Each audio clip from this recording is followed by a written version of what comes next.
Hello, welcome to the Steve Jones 313 video mem, where I answer your questions that you've posted to me on deviantart.com or on MSN.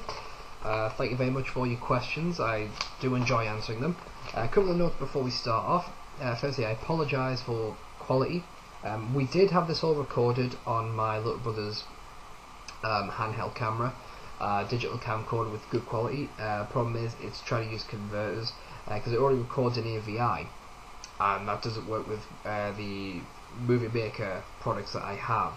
So I have to use a converter to do them, and each of them take about 6 hours to do just for one video, and that's on a semi-decent laptop with with a semi-decent processing speed. So what I've decided to do is to just do it via webcam, just you and me. I'll go through these questions. We may have to split the videos up because obviously there's a 10-minute time limit on them. But we'll see how we do, just rock and roll with them. Alright, so I'm just going to start in the order I got asked these questions. I'm going to start with question number 1 with Amante Kun, that's AMANTE-KUN, who asks, what is your biggest ambition in life? To be bluntly honest, the biggest ambition in my life is to be a good father, a loving husband, have a good family, and be able to support them. That's really the big ambition. That's all I kind of want in life, be able to support a loving family. That's all I really want in life.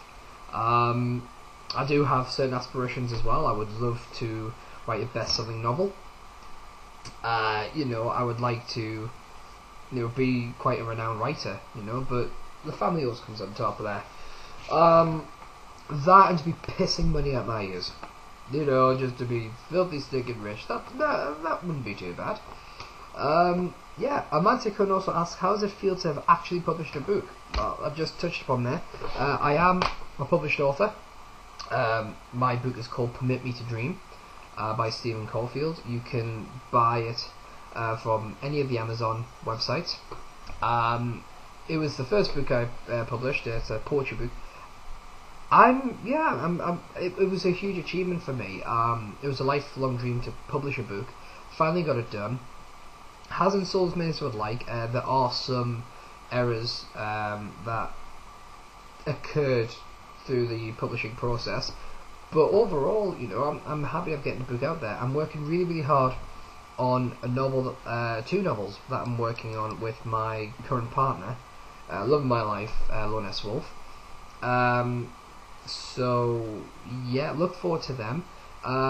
We're taking kind of a different approach to what I'm normally used to with those books. We're writing the second book first before we try and publish the first one, because we kind of want to have an idea of where the entire story goes before, because that way it'll be better working on the first one, going back through it so we can see what we need to change to make it coincide with the second story. But yeah, I'm really, really happy that I got my first book published. That was back in January 2009. Very happy. Right, the Real Emo Princess. Ooh, a princess no less. Princess of the Emos. Wow, that must be a real depressing kingdom. The Real Emo Princess asks, pro-life or pro-choice, and why? I am a follower of situational ethics. I believe that it's the situation that should... It's the facts of the situation which govern the choice I make. Being pro-life or pro-choice are the absolutist rules. Absolutist and universal, and I don't believe there's such thing as an absolute law. Personally, for me, my personal opinion on it is, if a lass, is going to suffer major physical harm, possibly even death, from pregnancy, or was raped, perhaps, I think she has the right to have an abortion. I also think that if it's some woman that, just decided, to have sex with some guy who didn't use protection, or she just can't be able to have a baby, I think they need to look at being more responsible and either try and raise the kid or give it up for adoption. I don't think abortion is right there, because it was more through a lack of carelessness or apathy that it occurred. The grey area is what you do when you've used protection, but it's that odd percentage of chance that it's failed. Personally, if it's for me, it would depend upon the situation. I do want to have kids one day, but we'll see.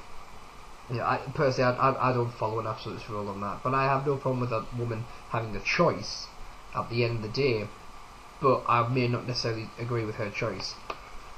Her Majesty of the Emos asks, would you go to Haiti to help out in any way you could if given the opportunity? I'm not sure what help I would be.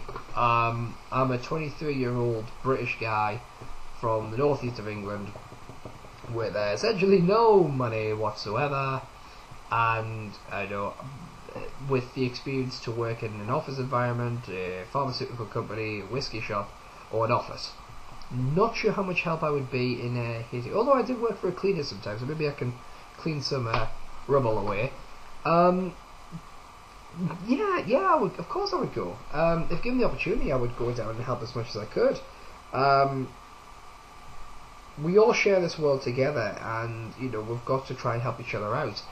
I know there's certainly a lot of Americans who I've spoken to. It's not just, I'm sure it's not just Americans, but there's a lot of Americans I've spoken to recently who are very opposed to helping out Haiti, coming up with banners like "America first, Haiti second."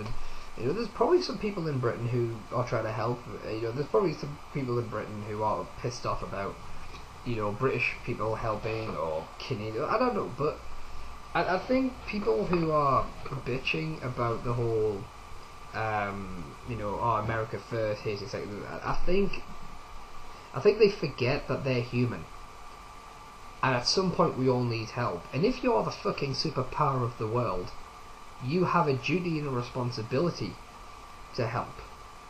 Britain has its responsibilities as well. I'm not certain if we are living up to our responsibility, but I'll acknowledge that we have a responsibility. We may not be the superpower that we were, but we still remain an influential force.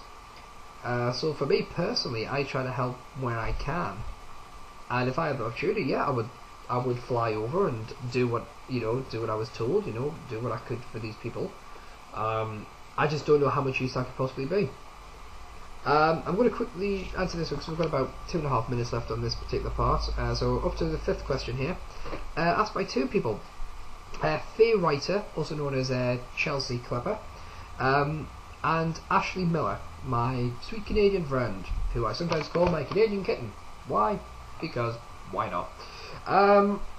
They ask, what is your biggest fear, and what would you do if you had to face it? Well, my biggest fear is actually dementiophobia, which is the fear of insane people or turning insane myself. So if you put me face to face with an insane person, I don't actually know how I'd respond. My response would probably just get the hell out of there. Just get out. Run like the clappers, If I was going insane myself, I don't know, because if I was going insane, I don't know. Dress up in a thong and sing the German national anthem in French whilst on a polo stick? I don't know. What do you normally do when you go insane? I don't know that. Right. I honestly don't know. But if I was face to face, I'd probably just run. Anyway, that's all for part 1. Join me in part 2. I'll be answering yet some more of your questions, so stay tuned. Bye now.